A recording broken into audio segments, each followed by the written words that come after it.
Hello, everybody. Welcome to your Topic 5 ticket to retake your test. I hope this helps you guys prepare for retaking the test, and I hope that we can clarify some things so you come out with a successful test score.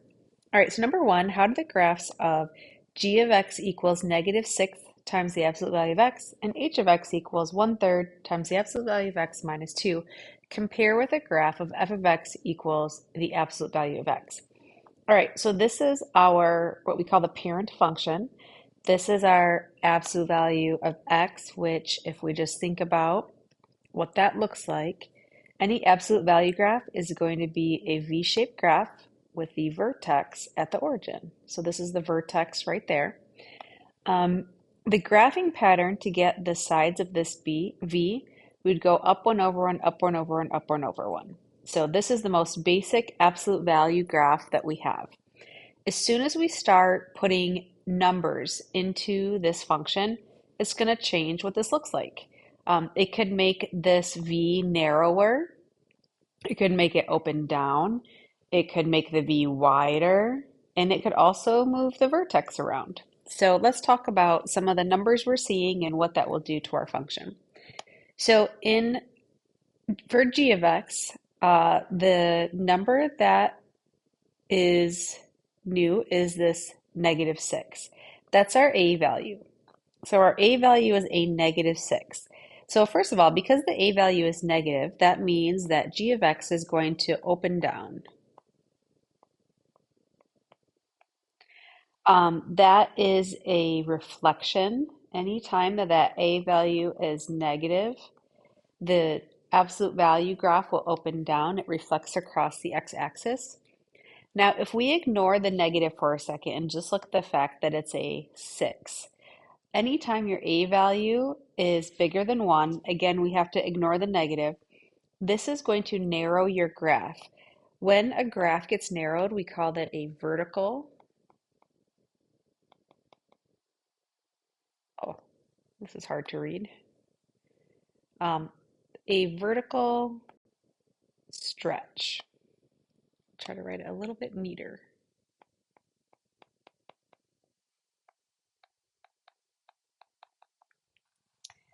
And then let's just write in the words narrower so we remember that a vertical stretch will narrow your graph.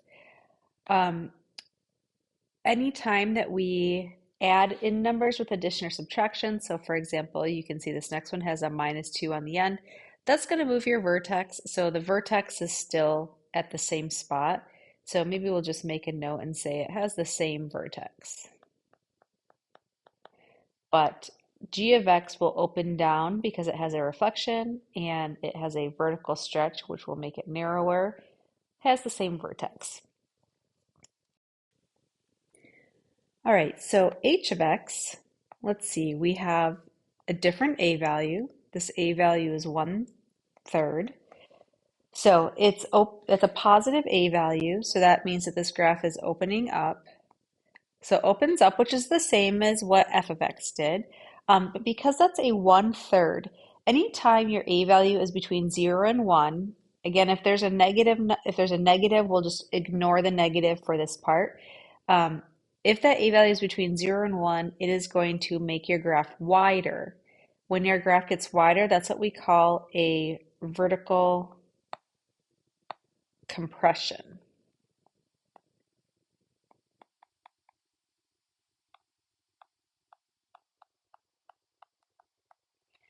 And then we'll just put in parentheses. We know that that will make the graph wider. All right, h of x has another number. We have this -2 on the end. That is going to move your vertex.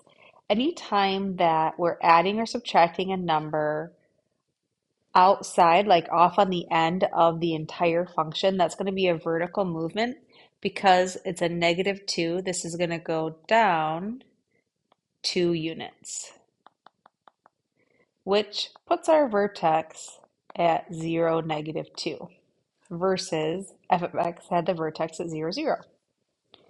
All right, so that's how those graphs compare with our absolute value function.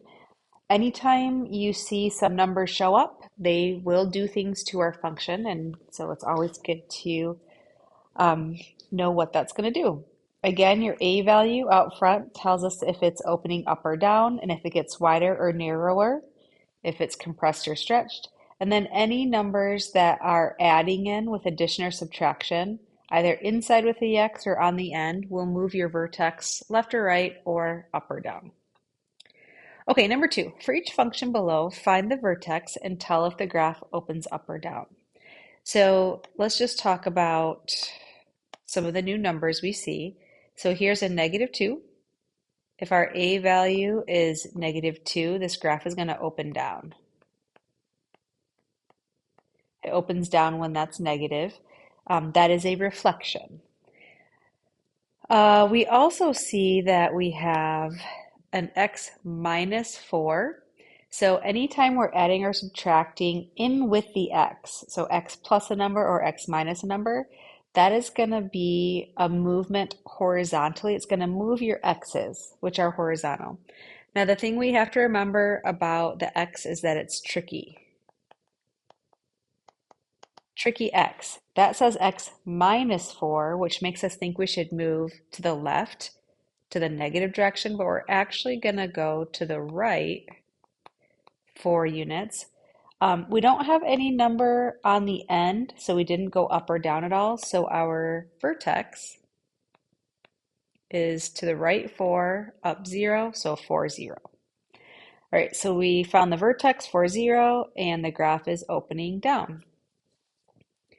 All right, so g of x, our A value is the number in front of the absolute value bars. In this case, they don't put a number in there for us, so we know A equals 1. Because that's positive, this graph opens up. This x plus 1 is moving your x's. That's a shift horizontally. Tricky x. Instead of going to the right one toward the positives, we're going to go to the left one. And then this -3 on the end. Anytime we see a number on the end, that's going to move your whole graph up or down. So we're going to go to the left one, down 3, which is going to move your vertex away from the origin. Now our vertex is going to be, if we go to the left one, that's a -1, and then down 3 is a -3. All right, so number 3, let's graph the function, identify the domain and range. So first, let's find the vertex. If we can plot our vertex, from there we can get the rest of our absolute value function. Also, it is an absolute value function, which means it's going to be a V-shaped graph. The vertex, let's look to see if our vertex shifted from the origin. So inside the x, we don't have a plus or minus at all. So it's not going left or right. So our vertex will have 0 for the x. And then this +1 on the end is going to move our graph up 1 unit. So our vertex is at 0, 1. We can go ahead and plot that. Now, the A value is this -3/2. We'll go ahead and treat that like a slope. So from our vertex, we're going to go down 3 to the right 2. Down 3 to the right 2. We do want to remember that's just the right side of our V. To get the left side of our V, we're still going to go from the vertex down 3, but we're going to go to the left 2. An absolute value graph has a V shape that is symmetrical, so the left side should mirror the right side.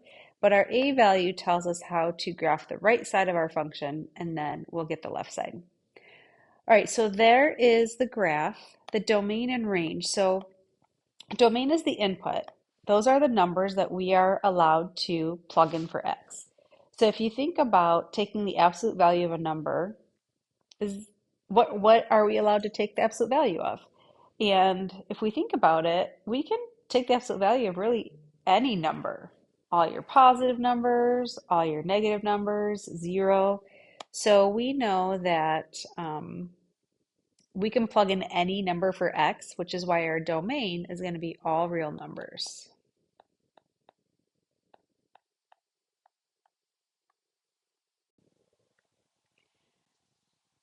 All right, so if the domain is our input, which is our x values, the range will be the output, which is all of the y values. So let's just make a little note. We know the range has to talk about the y's, the domain, maybe we could write that, talks about the x's.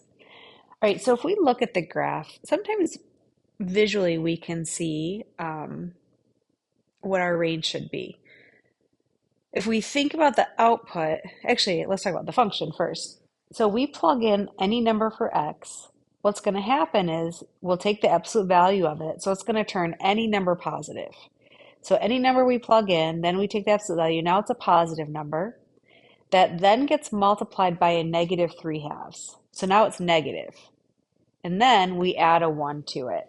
So a lot of those negative numbers will stay negative. You might get a couple positives in there, but most of our graph will be negative. So if we look at our V, that kind of makes sense. I mean, most of our graph is down here where all the Y values are negative.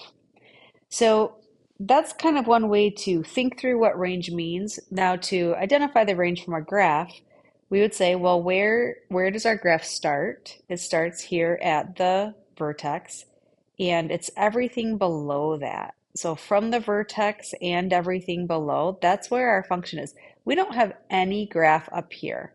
So we don't have any y values up here. Our y values start right here and then go down. So what is the y value right here? Well, this is where y is equal to a 1, and then our graph is below that. So the range is going to be all of our y values that are less than or equal to that 1. All right, number 4, the graph of an absolute value function, f of x equals a times the absolute value of x includes the point 1, 9. So first let's talk about what this looks like.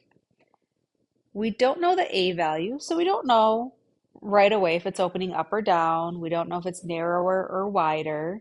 But what we notice is we do not have any numbers added in with the x or any numbers added in on the n. So that means that our vertex is at the origin.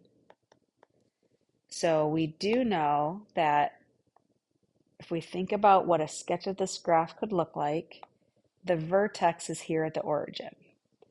Another thing we know about this graph is that it includes the point 1, 9. So that means it goes through the point 1, 9. So if I go over 1 and I go up 9, so over 1, up 9, this point is on our absolute value graph. So there's the right side of our V. Now to get the left side of our V, let's mirror that. If I went to the right one, up 9, now I'm going to go to the left one, up 9, and this is what that graph looks like. You can pretend I actually went through that point. So now let's look at answering these questions. Another point on the graph is blank 9. So is there another point where here we went over 1, up 9. Do we go up 9 anywhere else? And we do. This point right here, we went to the left 1 and then up 9. So another point on the graph is that negative 1, 9. So we're going to fill in a negative 1. The value of A is what? What do we think the value of A is? So remember our A value we used to help us graph the right side of our V. What would the slope of this line be? We would go up 9 over 1. And we could keep going up 9 over 1, up 9 over 1, up 9 over 1. So that means that our A value is 9. All right, last problem for the front. We have a bus that is traveling between two cities that are in neighboring states. The graph of the function is d of t equals, and then we've got our function there. I see that it's absolute value bars, which makes it a V-shaped graph. I can see that we have an A value of 60. It's positive, so it opens up, and it's bigger than 1, so it's a narrower graph. And then I see that we are subtracting 1.25 from our t variable, which is typically our x. which means our vertex has moved to the right 1.25 units. So that's what all of that tells me right there. That function shows the distance of the bus in miles from the state line, where t represents the time in hours. The graph shows her entire trip. Do we know even who we're talking about? Maybe not. Maybe the graph shows the entire trip. Over what interval is the bus's distance from the river decreasing? Okay, so I think that this graph can be kind of confusing. So we really have to think about what it tells us everything is. So our x-axis is time. We can see we start here, we go for half of an hour, 1 hour, 1.5 hour, 2 hours, 2.5 hours. That's where our graph stops. So this whole trip on the bus is 2.5 hours long. When we start, our distance is, let's see, what are we counting by? 15s, 15, 30, 45, 60, 75. So our distance is 75. So what do we mean though? Distance. So that's where we have to remember what this is a graph of. It shows the distance of the bus from the state line. So what we're doing is we're driving on a bus. We drive toward the state line, we cross the state line, and then we continue on the other side. And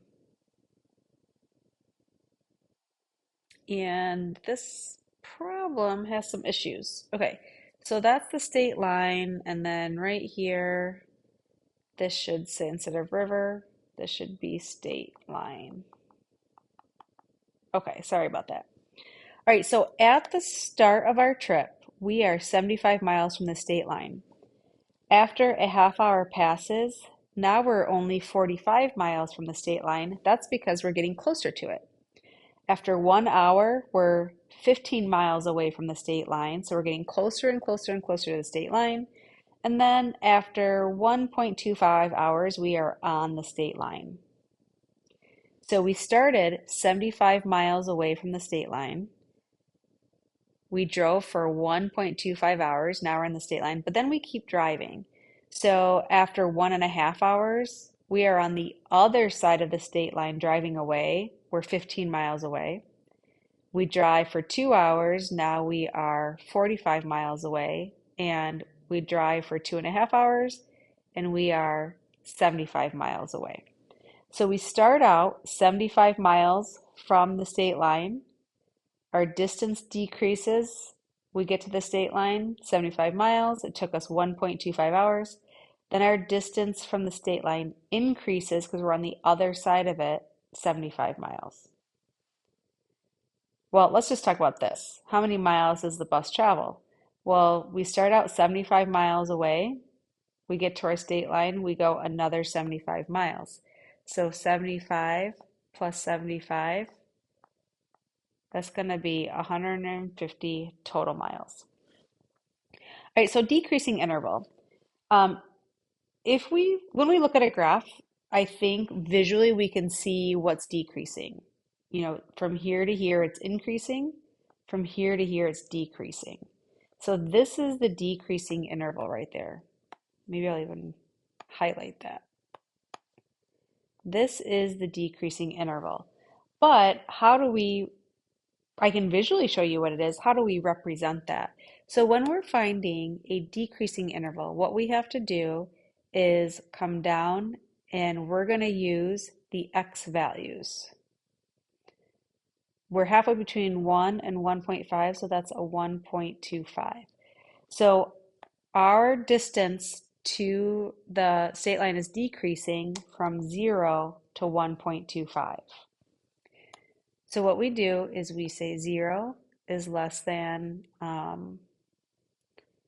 let's see, what's our variable? I guess we used an x right there, so I'll just use an x, even though technically I think it's a t, is less than 1.25. Now we need to talk about if we should have an or equal to with any of those. So at 1.25, we were decreasing, we get to 1.25, and then it switches to increasing. This is what we call a turning point. When you have a turning point is not part of an increasing or a decreasing interval. It's neutral, it's right in the middle. That's the spot where it switches from one to the other. We went from decreasing to increasing. So over here at the 1.25, we do not want to put an or equal to. So that part looks good. Now at 0, up here at 75, this is not, we do not have a turning point when x is a 0. So that means that this is part of the decreasing interval. So we want to include the 0, which means we're going to put an or equal to. So there is our decreasing interval. All right, so find the average rate of change over the given interval. So I want you guys to circle rate of change, and I want you to write the word slope. Every time you see rate of change, you circle it and you write slope. Now to find slope, we just need two ordered pairs, and then we'll just do our slope formula. Anytime they ask you for rate of change, they're going to give you an interval to use. Do you see how in this interval from 1.5 to 2, that we have an x in the middle? We want to know the rate of change of this, or the slope from when x's are a 1.5 to a 2. So these are x values that they give us. So let's go ahead and label this x1 and x2. So that should be automatic. When we see rate of change, you circle it, you write slope, and then find the x's. They're going to give you two x's. Here's x1, here's x2. Now what we want to do is just write ordered pairs. We know that one ordered pair will have a 1.5 for the x. We don't know what the y will be. We know the other ordered pair is a 2.0 or a 2, and we don't know what the y is. Now, to fill in the rest of our ordered pairs, we use the graph to help us out. So when x is a 1.5, I'm going to go over to, here's 1.5. We go up to our function. What is the y value right here? So the y value is a 15 at 1.5. Now when x is a 2, we go along the x-axis over to 2, go up to our function. What's the y value right here? This y value is a 45.